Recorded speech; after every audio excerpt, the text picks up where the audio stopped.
கிட்ட விஜய் வந்து கெஞ்சி சொல்கிறாரு, ப்ளீஸ் குமரன் நீங்களாவது புரிஞ்சுக்கங்க. நீங்கள் புரிஞ்சுக்கலன்னா நான் என்ன பண்ணுறது நீங்களே சொல்லுங்கள். காவேரி நான் உயிருக்கு உயிராக விரும்புகிறேன். நான் அவளை லவ் பண்ணுறேன். ப்ளீஸ் தயவுசெய்து புரிஞ்சுக்கங்க. நான் ஆரம்பத்தில் போடுறது தப்பு தான். அதுக்காக என்னை தண்டிச்சிடாதீங்க. காவேரி இல்லாமல் என்னால் வாழ முடியாது. காவேரி தான் என் வாழ்க்கை. ப்ளீஸ் குமரன் அப்படின்னு சொல்லிட்டு கையை பிடிக்கிறாரு. என்ன பண்ணுறதுன்னு தெரியாமல் தவிக்கிறாரு நம்ம குமரன். இங்கே பாருங்கள், நீங்கள் சொல்கிற மாதிரிலாம் காவேரியெல்லாம் நான் கூட்டின்னு வந்து மீட் பண்ணலாம் வைக்க முடியாது. எங்கள் வீட்டில் நான் எந்த பதிலும் சொல்ல முடியாது. ஏன் இப்படிலாம் பேசுகிறீங்க, என்னாலலாம் முடியாதுங்க இதெல்லாம் அப்படி சொல்லிட்டு கிளம்புறாரு. ப்ளீஸ் குமரன் கொஞ்சம் நான் சொல்கிறத கேளுங்களேன். என்னோட இங்கே பாருங்கள், நீங்கள் சொல்ல வேண்டியதெல்லாம் சொல்லிட்டீங்களே, விட்டுருங்க நான் கிளம்புறாரு. என்ன பண்ணுறதுன்னு தெரியாமல் தவிக்கிறார் விஜய். இங்கே வந்து குமரனுக்கு ஒன்றுமே புரியல, யோசனை பண்ணிகிட்டே வீட்டுக்கு வராரு. இங்கே என்ன பண்ணுறாங்க, நம்ம காவேரி கிட்ட வந்து மன்னிப்பு கேட்குறாரு நிவின். அதுக்கு காவேரி வேறு நீங்கள் என்ன பண்ணுவீங்க, எப்படினாலும் விஜய் என்னை வீட்டை விட்டு அனுப்புறதாக தான் இருந்தார். அவர் தான் வந்து ட்ரெஸ் எல்லாம் எடுத்து வச்சுட்டு கிளம்ப சொன்னார். அப்போ தான் எங்கள் அம்மா எல்லாருமே பார்த்துட்டாங்க. இதனால் நீங்கள் சொன்னதில் என்ன தப்பு இருக்குது அப்படின்ற மாதிரி சொல்கிறாங்க. இல்லை என்னால் தான் இவ்வளோ பிரச்சனை, ஆனால் நான் சொல்கிறேன் நீ தப்பாக புரிஞ்சிருக்கேன்னு நினைக்கிறேன்.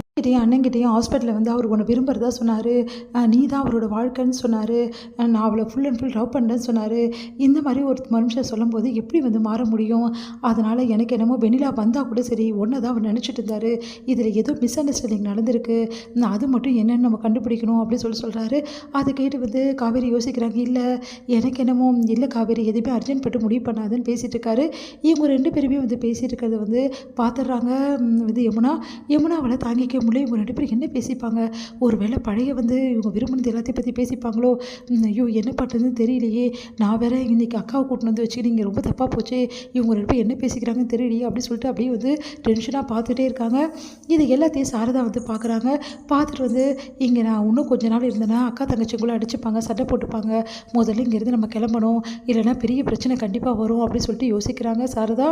இங்கே வந்து வராரு நம்ம குமரன் வந்து, தம்பி என்ன தம்பி வீடு பார்த்தீங்களா இல்லையா, நம்ம உடனே போய் அவனை இங்கேருந்து அப்படின்றாங்க. என்னாச்சுமா அப்படின்னு சொல்லிட்டு கங்கா வந்து கேட்குறாங்க. இல்லடி இங்கே நம்ம எப்படி இருக்க முடியும், நீயே சொல்லி நான் கிளம்பணும்ல, அதுக்காக தான் நான் சொல்கிறேன் அப்படின்றாங்க. அத்தை வீடெல்லாம் பார்த்தாச்சு, அட்வான்ஸும் நீங்கள் நான் கொடுத்துட்டேன், எந்த பிரச்சனையும் இல்லை. நாளைக்கு ஒயிட் வாஷ் பண்ணுறதுக்காக போகிறோம். ஏன் நம்ம பண்ணணும், அவங்க பண்ணி தர மாட்டாங்களான்றாங்க. இல்லை அவர் பண்ணித்தர ஆள் கிடைக்கலையா, லேட் ஆகுன்றாரு, நம்மளுக்கு அர்ஜென்ட் இல்லை, அதனால் நம்மளே ஒயிட் வாஷ் பண்ணிடலான்னு முடிவு பண்ணிட்டேன் அப்படின்னு. மாமா சூப்பர் மாமா, நீங்களே ஒயிட் வாஷ் பண்ண போகிறீங்களா அப்படின்னு நர்மதா கேட்குறாங்க. ஆமாம் நர்மதா அப்படின்னு. மாமா நீங்கள் ஒயிட் வாஷ் பண்ணுறது நானும் வந்து பார்க்கட்டுமா, நான் பாரு அப்படின்றாரு. சரி அப்போ சீக்கிரமாகவே நம்ம வீட்டுக்கு போயிடலாம்ல, நாளைக்கு ஒரு நாள் தான் ஒயிட் வாஷ் முடிச்சிட்டோன்னா 2 நாள் நம்ம காலி பண்ணி போயிடலாம், ஒன்றும் ப்ராப்ளம் இல்லைன்னு. அப்பா முதல்ல காலி பண்ண போகணும் அப்படின்னு சொல்லிட்டு எல்லோரும் யோசிச்சுட்டு இருக்காங்க. எங்கள் கங்கா வந்து என்னங்க முகமே ஒரு பாட்டமாக இருக்குது, என்ன விஷயம் அப்படின்னா, கங்கா நீ வாயே அப்படின்னு சொல்லிட்டு தனியாக கூப்பிட்டு போய் பேசுகிறார். அப்படின்னு விஜய் என்னை பார்க்க வந்திருந்தாரு கங்கா அப்படின்னு. விஜயா? ஆமாம் கங்கா, எனக்கே ஒன்றுமே புரியல. விஜய் இவ்வளோ பவ்யமாக பேசினார் தெரியுமா, அன்றைக்கி எப்படிலாம் வந்து பிரச்சனை பண்ணார், ஆனால் இன்றைக்கி அவர் பேசுறதே ரொம்ப பாவமாக இருந்தது கங்கா அப்படின்னு. என்ன சொல்கிறீங்க நீங்கள், ஆனால் செய்கிறதெல்லாம் செஞ்சுட்டு பாவமாக வந்து பேசினார், அதுதான் எனக்கு கோவமாக வருது. சரிங்க அவர் என்ன தான் சொன்னார் அப்படின்னு நடந்த விஷயத்தை எல்லாத்தையுமே வந்து சொல்கிறாரு. இந்த மாதிரி காவேரியை அவர் உயிருக்கு உயிராக விரும்புகிறாரா, காவேரி அவர் லவ் பண்ணுறாரா, காவேரி இல்லாமல் அவரால் வாழவே முடியாதான், அதனால் காவேரி கிட்ட கொஞ்சம் பேசணுமா, பேச வைக்க முடியுமான்னு கேட்டார் அப்படின்னு சொல்கிறீங்க. ஆமாம் கங்கா, எனக்கே பாவமாக இருந்தது, ஆனால் வேறு வழி இல்லாமல் நான் வந்துட்டேன். சரி நீங்கள் எதுவும் சொல்லலையா, நான் என்ன சொல்ல முடியும், வீட்டில் எல்லோரும் ஒத்துப்பாங்களா அப்படின்னு. சரிங்க நீங்கள் கரெக்டாக தான் பண்ணியிருக்கீங்க, ஆனால் ஒரு விஷயம் எனக்கு புரியலைங்க. ஏன்னா வந்து காவேரி வந்து விஜய் விட்டு கொடுக்காமல் பேசுகிறா, விஜயும் காவேரி வந்து ரொம்ப நேசிக்கிறதா சொல்கிறாரு. ஒருவேளை நம்ம தான் அர்ஜென்ட் பட்டு காவேரி வாழ்க்கையில் இந்த மாதிரி பிரச்சனை உண்டாக்கிட்டோமோன்னு பயமாக இருக்குங்க. ரெண்டு பேருக்குள்ளேயே அன்பு நிறைய இருக்குன்னு நினைக்கிறேன். என்ன கங்கா சொல்கிறேன்? ஆமாம் இன்றைக்கி கூட யமுனா இப்படிலாம் பேசினா தெரியுமா, அதுக்கு காவேரி நல்ல பதிலடி கொடுத்தா, தப்பாக பேசினா அப்புறம் அவ்வளோதான் உனக்கு அப்படின்னு சொல்லிட்டு அவ்வளோ திட்டுறாங்க, அவ்வளோ கோவப்படுறா. அந்தளவு விஜய் மேலே அன்பு வச்சுருக்கா. எனக்கும் அதான் ஒன்றுமே புரியல கங்கா, இந்த விஷயத்தில் ஒரே குழப்பமாக இருக்குது அப்படின்னு சொல்லிட்டு இருக்காரு. இது எல்லாத்தையுமே வந்து கேட்டுட்ருக்காங்க காவேரிக்கு ஒன்றுமே புரியல. என்னது விஜய் வந்து என்னை லவ் பண்ணுறதா சொல்லியிருக்காரா, குமரன் மாமா கிட்டேயும் அதான் சொல்கிறாரு, நிவின் கிட்டேயும் அதான் சொல்லியிருக்காரு.